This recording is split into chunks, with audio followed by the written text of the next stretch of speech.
the hell is going on with European Portuguese? There's something very weird that is happening, and how are we supposed to understand the Portuguese if they don't speak clearly? If they, like, no native speaker does that. Every single native speaker speaks well their language, right? What is going on? If you are a Spanish speaker, you know that, probably know that when you say something and you write something, it's basically the same. But when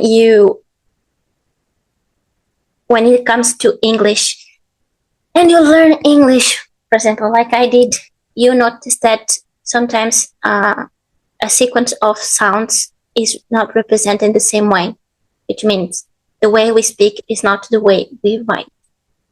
Okay, so if you are English speaker, maybe you have no idea what I'm talking about, because English is native to you. When a language is native to you, you are not really aware of what's going on. So if you express your frustrations to a regular Portuguese friend that doesn't know anything about teaching Portuguese as a foreign language, maybe he doesn't going to understand your struggle because he's a native speaker. He didn't learn the language the same way that you did. Okay, so if you ever learn a foreign language, maybe you notice that the way we write is different than the way we speak. And the same happens with Portuguese. The thing is, every single language, it doesn't matter how easy or difficult that is for you in particular, there are always some things that are very specific to that language that make it more complex. Not difficult, because difficult depends, for example, for me, because I'm a Portuguese native speaker, Spanish is going to be easier, right? Because those are similar languages. But in terms of complex, in terms of complicado, complexo, is different. So objectively, is it complex itself, regardless who is learning this language? And in Portuguese, we have some specific things that distinguish Portuguese to other languages. And for a learner, as a learner, you need to pay attention to these things specifically. In Portuguese, one of the very particular things that you need to be aware of, it's listening.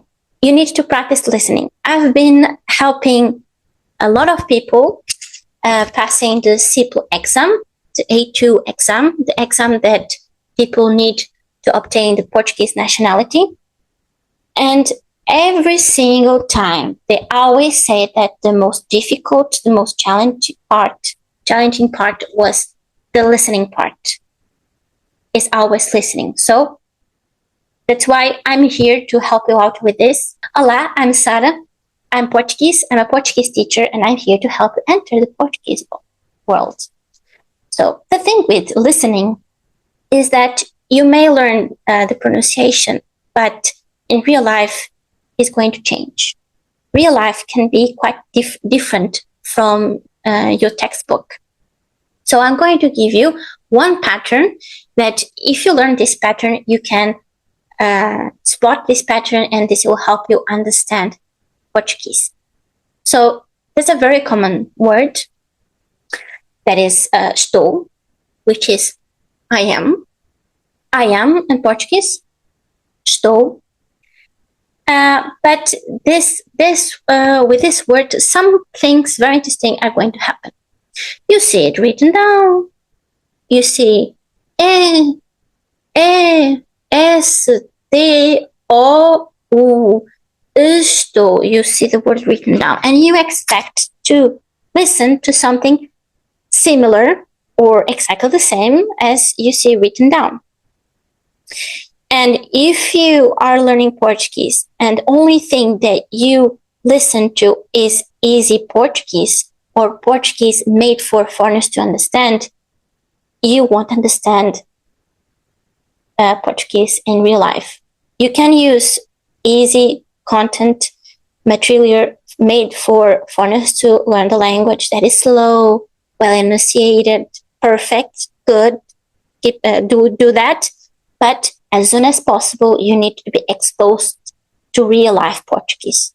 You need to be exposed to the speed and to the sounds that we cut. And in this word, estou, I am, we can cut a lot of things because we have 5 letters. Estou, yes, 5. But we can cut it to just 2 letters, 2 sounds. Let me explain you how. So, estou is one of the most common ways to say this word. Is the most common. Let's say estou, estou. First syllable. That first sound, first syllable, it's a sound. And this is low, it's sweet. So we are going to eat it. We're not going to pronounce it. And then it leaves us just with the consonant S, which in this case has the sound sh. So instead of ush, we pronounce sh. That's one. Something else is do.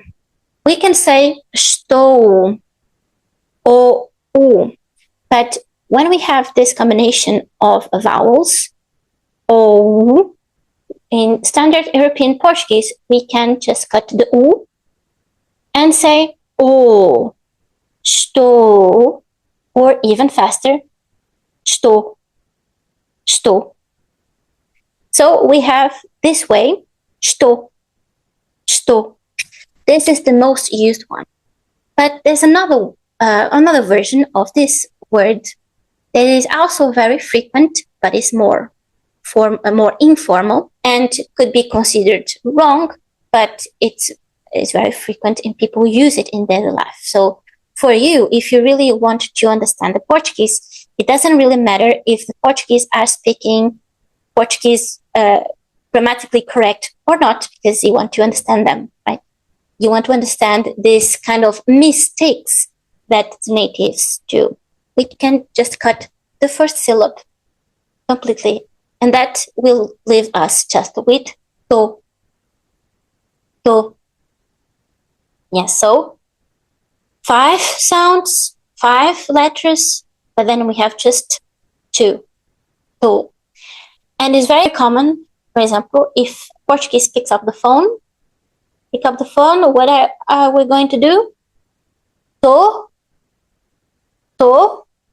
which is the word estou, I am. So of course, I can say estou, but I can also say to,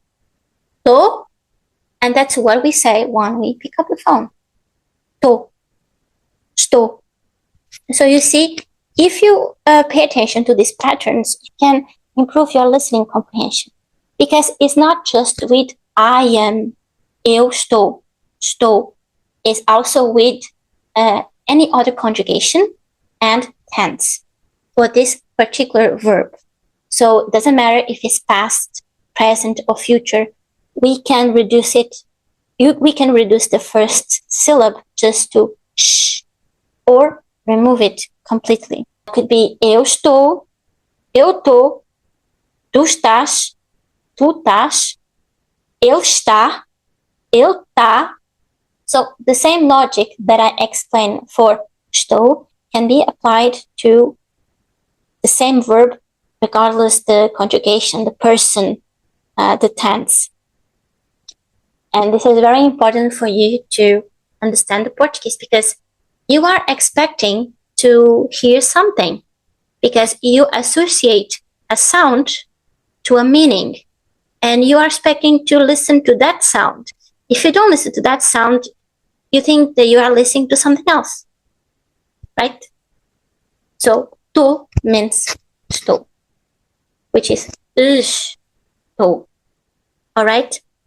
If you really want to go deep and understand all the patterns when the Portuguese, we cut sounds, And if you want to practice listening Portuguese and you want to train your ear, then check down below one link that I have there for you. It's about my Understand the Portuguese course, which is exactly to help you understand Portuguese. So thank you so much for watching, and I will see you in the next one. Ciao, ciao!